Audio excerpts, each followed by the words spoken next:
Hello, my name is Johnny Judoka, and I guess this is the first episode of the Johnny Judoka podcast, whatever this is. Um, I wanted to make content a long time ago, inspired by gamers and viral sensations that make a lot of money doing what they love to do, making videos. Um, and I didn't have the, I guess, idea of what I wanted to make my content, and I wasn't very experienced with equipment or anything like that. I didn't have the money to, get a nice laptop or to use it or to get software and stuff. So the fact that I'm able to, even do this now sort of on the whim is a huge testament to how much I've improved and how much I've grown. But I wanted to, talk to you guys about how I've been doing.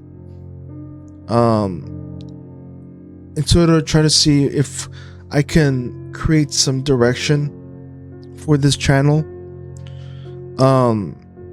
Turns out I don't like my face being recorded. I don't like having my rim light on my face at all times. It makes me super self-conscious about what I have to say, and just talking to a microphone, my bad, seems to be a lot easier than trying to be something I'm not. Like, I liked the idea of gaming videos because it could be a chance for me to be funny, and I would consider myself a humorous person. I love stand-up comedy. I love making people laugh, and I may not be a stand-up comic, but I sort of know how to tickle their funny bone, so to speak. And so I think I'm gonna try to do more podcasty type stuff, stuff that allows me to speak freely about what I want to talk about it. Because I don't think that the trajectory of my YouTube channel is gonna grow if I continue just doing random stuff, random music, random gaming, random streams. I want to have some sort of direction in the future, and I want that to be like my signatures. Like, when you go to Johnny Judoka's channel, what are you going to talk about? Obviously, my name is John. My name is Johnny, and I do jiu-jitsu. I do judo. And that's that's sort of my tagline. That's who I am. But I want this to be a podcast being vulnerable, honest, and frank with y'all about how I'm doing. If you don't know me from this video, I was in an interview with this awesome channel, Special Books by Special Kids. The interviewer's name is Chris, and he came down to Dallas before I moved to Houston, and interviewed me. He has like 3 million subscribers, and interviews people who are mentally ill, or not who have mental illness, and also have the desire to create awareness for these illnesses, and not just mental illness, but for other physical illnesses that are not as commonly known about.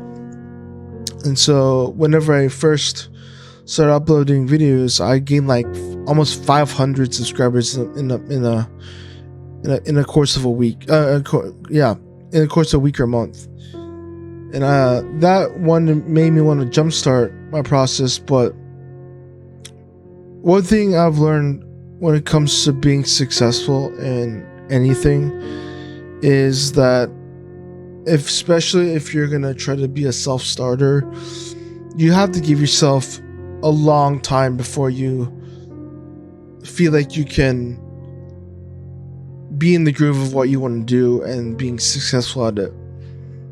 Um, right now, I'm unemployed. I'm on government disability because of my illnesses. I have schizophrenia and obsessive compulsive disorder. And it's been really hard trying to make a living whenever you're in the hospital every other month. And it's really sad that I can't do the things I want to do without having that as a risk all the time. So when I tried to work or tried to get a job, I couldn't get it done because my mental health was so unstable. So I decided that I was gonna do art. Well, let's go back a little bit. I first wanted to do music education. I was in band in high school. I played the trombone. I was pretty good at it. Made all state my sophomore year in high school, which in Texas is a pretty big deal. And I decided that I was going to go to college. I got into a college. I got a full scholarship to a college, but I had a manic episode and ended up not being able to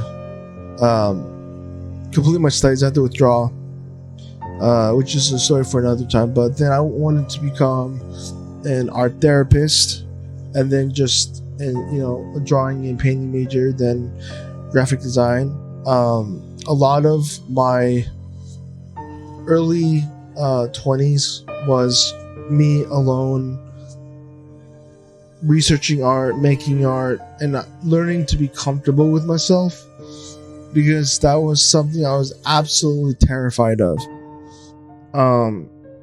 I didn't feel comfortable being alone because I thought loneliness would just lead to death, and I really wanted people to accept me, and so I was looking for validation through relationships, even though I have never had a relationship to this day.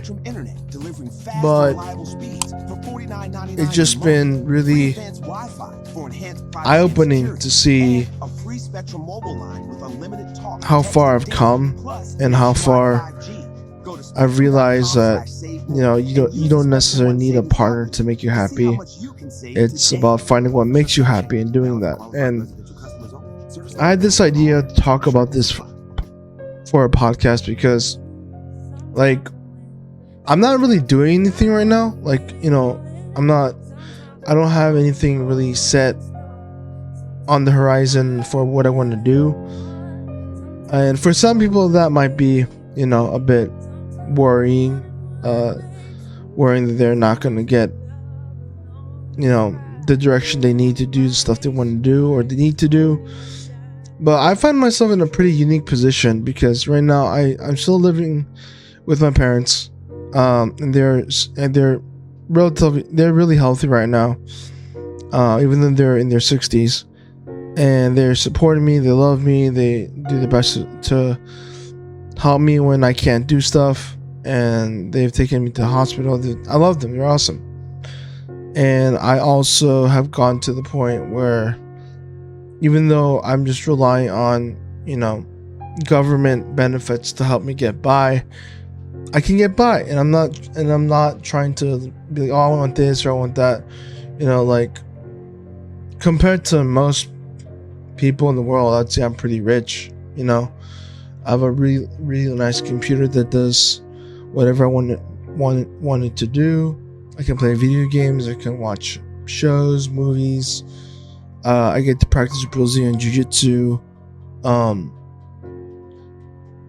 And I sort of got to a point where I was like, man, I don't need all these things that people or society or culture says that I need. I used to be religious, quite obsessively so, because part of it was my OCD, and that's a whole nother topic for a whole nother episode. But I'm no longer religious, but the idea of living a life and just dying is sort of nice to me, because I know I've suffered a lot, but I don't want to do it on my own terms. I don't want that to be a decision I have to make, because then I would miss out on all the stuff that, good or bad, would happen if I wasn't here. And a lot of my life has been trying to hurdle this demon of just contemplating death. It's really funny how insecurity can lead to an existential breakdown. Basically, what happened was I was a smart kid in school. In my elementary and middle school years, and then when I went to high school, I realized I was, in with the big boys, so to speak. We had people going to Stanford, Yale, MIT, Oxford, Harvard. It was just insane. I couldn't catch up with them. I felt so empty. That I felt like that's what I had to go off of. Being intellectually smarter, more showboaty.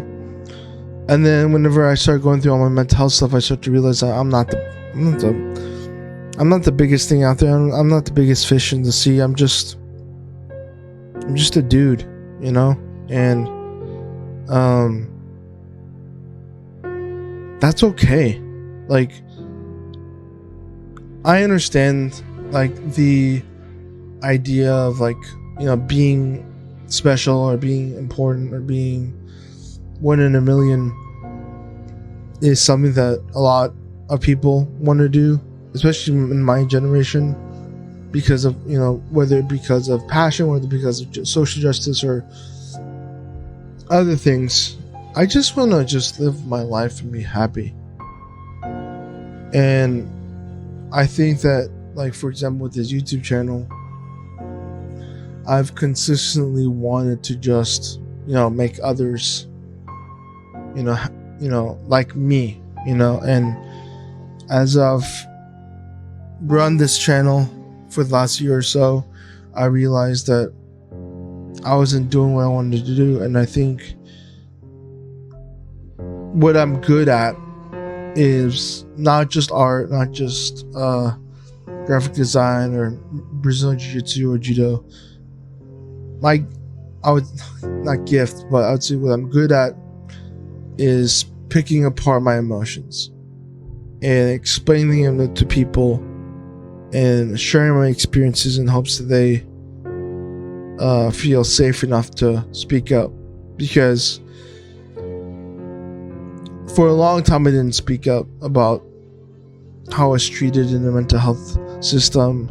For a long time I didn't speak up about my trauma and how my mental illness really destroyed any kind of sense of hope I had in faith or religion. And I want to not be afraid to talk about how I feel. I would like to point out that having emotions is not the same thing as, doing what they tell you to. I deal with intrusive thoughts. So let's say you have this thought that comes to your mind. Oh, I want to shoot my dad in the head, for example. That's not a thought that I want, but because of a misfiring of the brain, that's a thought that would enter my head and that would disturb me. And so I got to the point where I realized that was not, God torturing me or Satan torturing me. It's just my illness. I still have some of those thoughts. Obviously, I won't share it to a degree because I don't want to be, kicked off YouTube. But I think it's very important to me that others understand that you don't have to do everything to be happy. Like, I'm single, I don't have a girlfriend, not in school, don't have a job, don't have any kids. And while all those things are, can be naturally good things, I'm good where I'm at, like, even with the fact that like my medication's making me gain weight, like, as long as I can do jiu-jitsu, and even if I'm out of breath, okay, sure, fine, whatever, let's go. And it's been really liberating to think about. One of the things that I've also been thinking about is my rank as a jiu-jitsu practitioner. So right now I'm a blue belt, and I'm gonna try my best to not make this about me just wanting to get promoted, but whenever I do get promoted, whenever that is, it's gonna be a very significant moment in my life, because I was in a environment in jiu-jitsu before I came to Houston that was very toxic and abusive, and I felt backstabbed by some of those people at that school. Not all of them. Some of them I still talk to this day. But after that, I wanted to quit jiu-jitsu. I gained all the weight I had lost from competing, and then I had all the trouble I had with the law and being in prison, being jailed for, for violent acts on a manic episode. And I just didn't feel safe at that gym. Why would you want to, submit yourself to arm bars and chokes and triangles and all that stuff if you don't feel emotionally safe? So when I left, I just left. But to me, it felt like I was torn away from my family, and it looked like to me, to them, I just stopped coming. It's like, as I had never been there. And thankfully, my current situation with my jiu-jitsu coaches and professors and friends, it's awesome. Everyone really supports me and understands I'm trying my really hard to, not just get through the blue belt blues, but also get through depression and anxiety, and know that people like care about me. And it's been really, really hard, to be honest. It's been hard because I feel like I still get those intrusive thoughts like, no one cares about me, you're a waste of time. And I know they're not true, but it's just hard.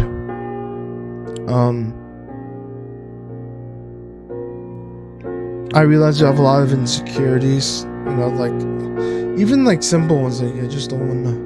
I was trying to be something I was not. I don't want to be in front of a camera. Like, I mean, it makes me feel really uncomfortable. I feel like I have to be something I'm not. I don't like recording my screen whenever I'm making art. It feels like I'm being watched. I like all these little things. It's just like, and I realized what I want to do is I just want to talk to people, tell them that it's gonna be okay, and that things are gonna work out. Like,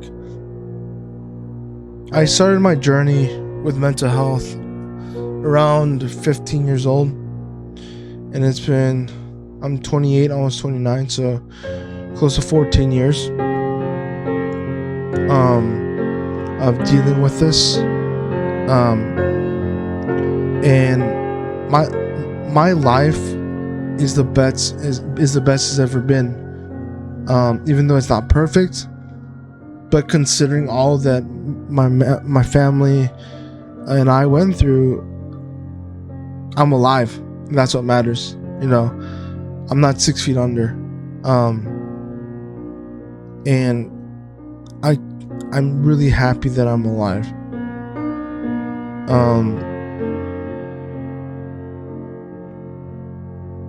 I like the way this, format is going, because I don't know, it just makes me feel like I don't have to pretend to be like a content creator. I'm not. Like, when I play video games, I usually play them just solitaire. I don't play with a lot of people. And I didn't grow up playing multiplayer competitive PSs. I'm just not good at video games, and the idea of having to perform and be funny and be goofy really made me uncomfortable. And now I'm getting to the point where I'm like, okay, for this channel, it's just gonna be mental health and martial arts. I think I'm still gonna post some videos of martial arts, or events that happen, competitions and stuff like that. But I guess this is sort of where I've landed, is being in a position where I can just talk about my feelings, and then other people know that they're not alone.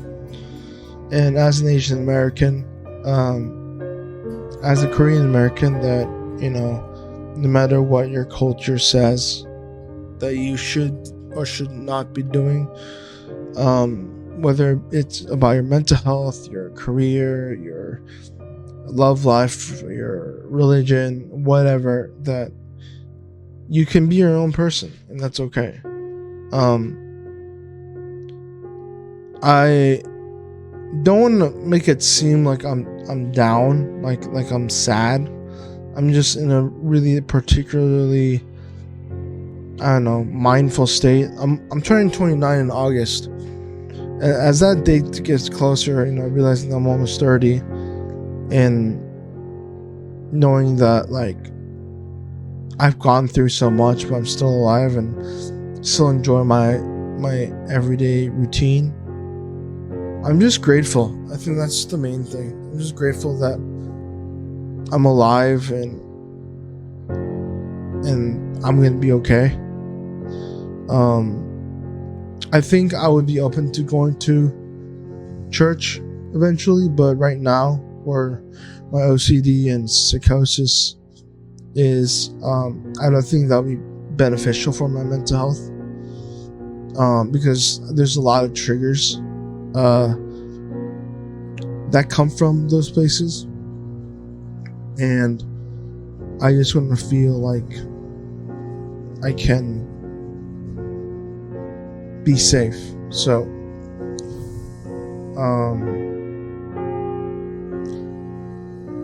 I think this is what I'm going to do for this channel. Just record me talking, and hopefully what I'm saying is interesting to y'all, because I can play a funny game, I can do this or do that, but I think what brought people to my channel was not that. It was the authenticity, it was the emotional awareness, it was the vulnerability that brought people to my channel, and I want to continue that. So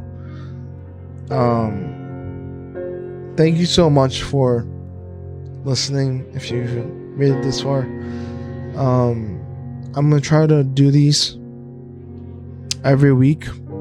If not, I may do more, because this for me is almost as therapeutic as going to therapy, because I have a community of people who support me and care for my well-being, and it doesn't cost money. So I'm going to be doing these. I'm going to try to make them at least weekly, so that my channel can grow. I want to get to 1,000 subscribers by the end of this year, or maybe middle of next year, depending on how things go. But I want to be able to be a voice in the midst of a lot of darkness, and use my platform to help people, and help them feel loved and encouraged and feel safe enough to continue this fight. So thank you so much guys, for listening. Again, I'm not sure when I'm going to be or how long these will be, because this is just the first one. But I appreciate y'all. Thank you so much for coming here and just being with me. So until next time I see y'all, I'll see you later.